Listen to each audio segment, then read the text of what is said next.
Welcome back. Sorry it's a little late, but today we are on chapter 15, published March 19th, 2022. Chapter 15. My love would always start to drift away when things got too hard. I'm not sure why that was. He just couldn't handle the emotion of things, would be my guess. It would happen very suddenly. Him to him, and poof, he'd be gone. My family was preparing for my little brother's wedding. It had been a long time coming, and we were all looking forward to it. Some family came to stay at my dad's house for the occasion. A few nights before the wedding, I had a dream of a younger man, but I could only see the back of him. He was wearing a flannel shirt, and he had blonde hair. He lifted his shirt to show me his bare back. Initially, when I looked, everything looked normal, but then I started to see his blood vessels rising towards the surface of his skin and turning black. They created a dark webbed pattern. It was disturbing. I didn't know what to make of it. I had just gotten to work the next morning and was sitting in my cubicle when I noticed I had a missed call from my father. I knew something must have happened because he wouldn't call me that early otherwise. I told my boss that I had to step outside for a minute. My dad told me that my little cousin had died that morning. They found him in their bathroom with a needle close to his body.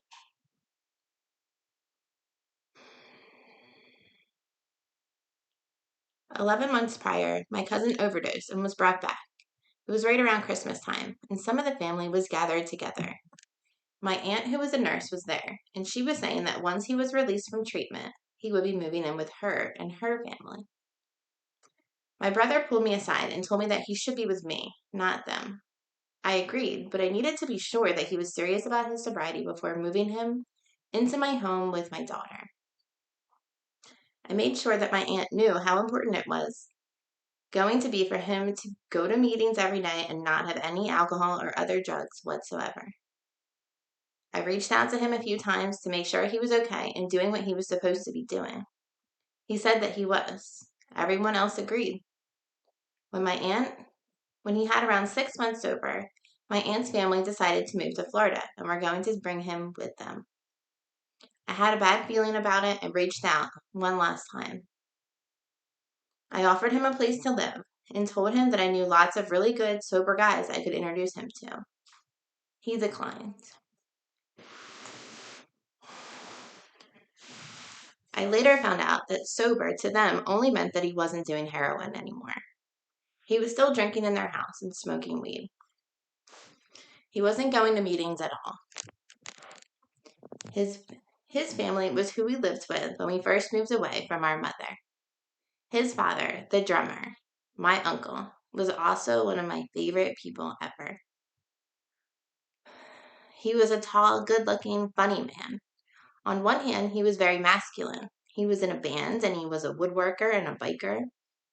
He seemed to have the dream life with 2 healthy kids and a beautiful wife. In the early days, there seemed to be a lot of love between them. On the other hand, he embodied a softness that reminded me of my grandfather. He was kind and loving and domestic. I have a distinct memory of him cooking pancakes for all of us kids. The radio was on and he was singing along. Amy, what you wanna do? I remember my little cousin as a person who had this gift of bringing light to others, like a bright little lightning bug. He was always the smallest growing up, and he had the lightest blonde hair. He could usually be found under the wing of his older sister, who also gave her all to protect her little brother. I don't know where it went bad, or if I just romanticized the memories as a child and they stayed that way, or if it happened gradually. I just know that alcoholism is a very sad disease. When we got our own place, it wasn't far from them, and we stayed very close growing up. When I started getting into drugs and alcohol, my cousin didn't like it. I even remember him saying that he was going to kick someone's ass on my behalf for introducing drugs to me, even though I was the one to introduce the drugs to that particular person. I never did tell him the truth about that.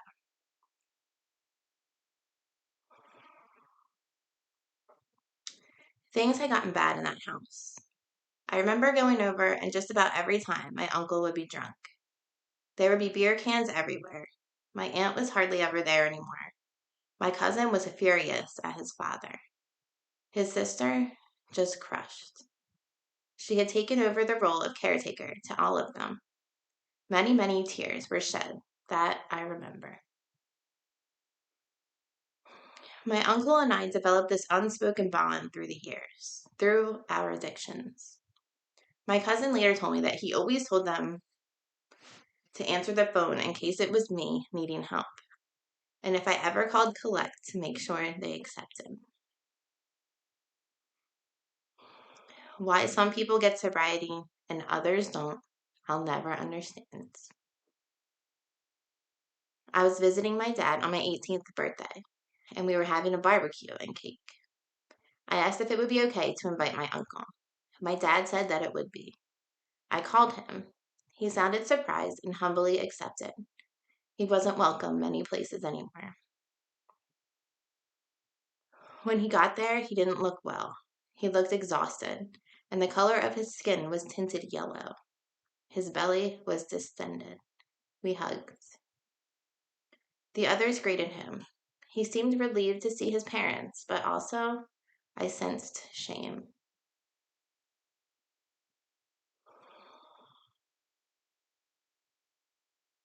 We sat together on a bench outside on that warm August day. I didn't know that would be the last time I would ever see him, but I get now that he did. He told me that he prayed every day that I didn't end up like him. I couldn't understand at the time. I thought he had the perfect life. He could drink as much and whenever he wanted to. No one bothered him anymore. That was my dream. He said, "Please, Samantha, please, don't end up like me." A little over a month later, he was gone. We went to clean his house for a party we were having there in his memory. Amongst the cans and needles and other paraphernalia were tons of little pieces of paper with his handwriting, asking God for forgiveness and apologizing to his children. When I arrived at the party after his funeral, my cousin was in his room. I went to check on him. We got high together and I tried talking to him about his dad. He told me how much he hated him and that he would never end up like him. I knew that he didn't actually hate him. His seeming great hate was the actual great love masked. I did know that he meant to never end up like him. Yet here we were, about to bury him too. I will never forget the scream of my cousin learning that her little brother was gone and not coming back this time. On his last day on earth, he went back to his childhood home to visit his mother and saw a bald eagle soaring above. We need to open our minds and hearts to see past old restricting beliefs that are holding us back. The eagle teaches us to courageously face our fear of the unknown, so we are then able to fly as high as our heart's joy can take us.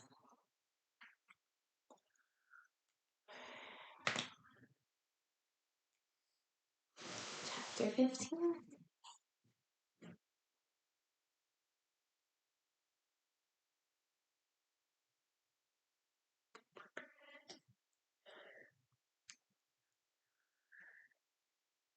Chapter 15 makes my heart feel twisted.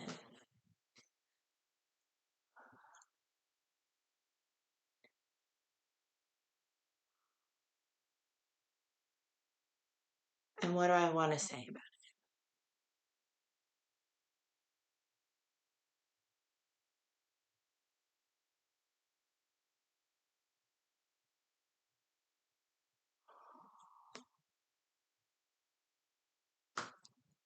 It breaks my heart.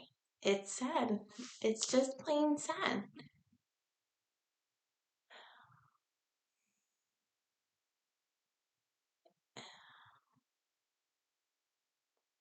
if there's anything useful that I can say, it just has to be from my own experience, is that there was a time when I was jealous of the life of a dying man who, in my mind, at that time, I thought he was living the dream. I thought getting people away from me and destroying myself and running away was the only option. There was a time that that was true. And it's only when the pain gets great enough, typically, that we're willing to try another way. And what could be viewed in a number of different ways, but I choose to view it as hopeful, is that it's our fault, right? It's all our fault. But that means knowing that we have the power to do something different, to change it. And I think it's so fucking important to see our part in tragedies like this. And I know for a fact that there are people who do not agree with me. And I think that's okay. I don't need everyone to agree. But I'll tell you from my experience, sober continuously 21 years, it's a lot harder for someone to kill themselves with drugs and alcohol when they have nowhere to go.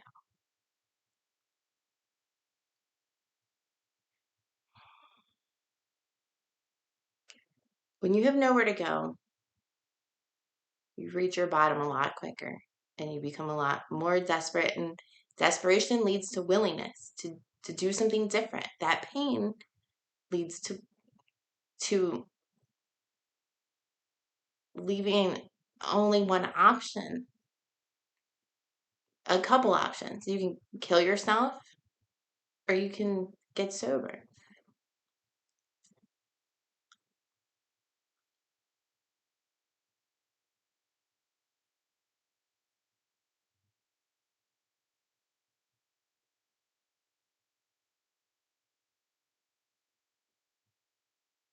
If you're, let me just throw out a fact.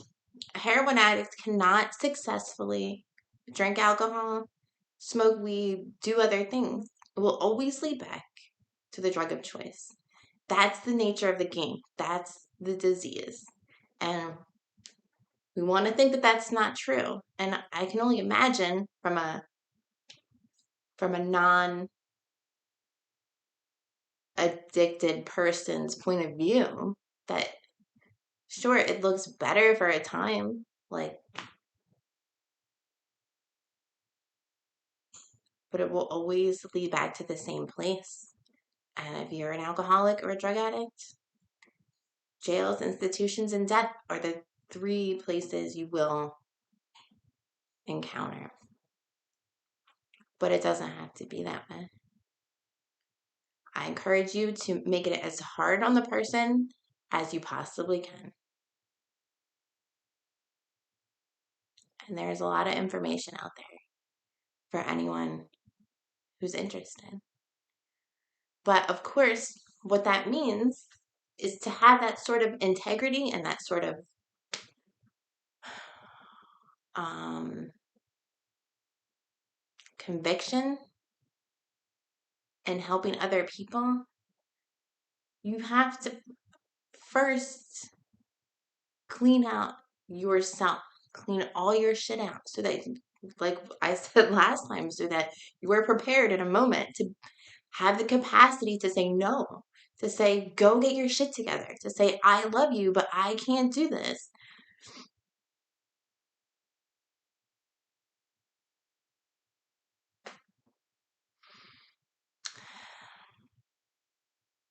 There's another way.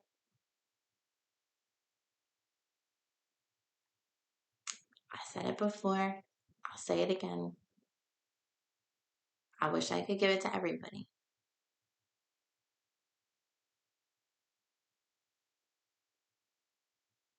The freedom that comes as a result of facing myself head on, like the eagle spirit says.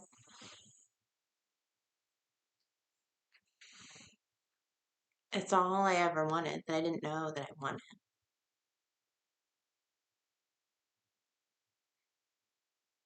So I guess that's all for now. Thanks for coming. We'll see you next week for chapter 16. Bye, guys.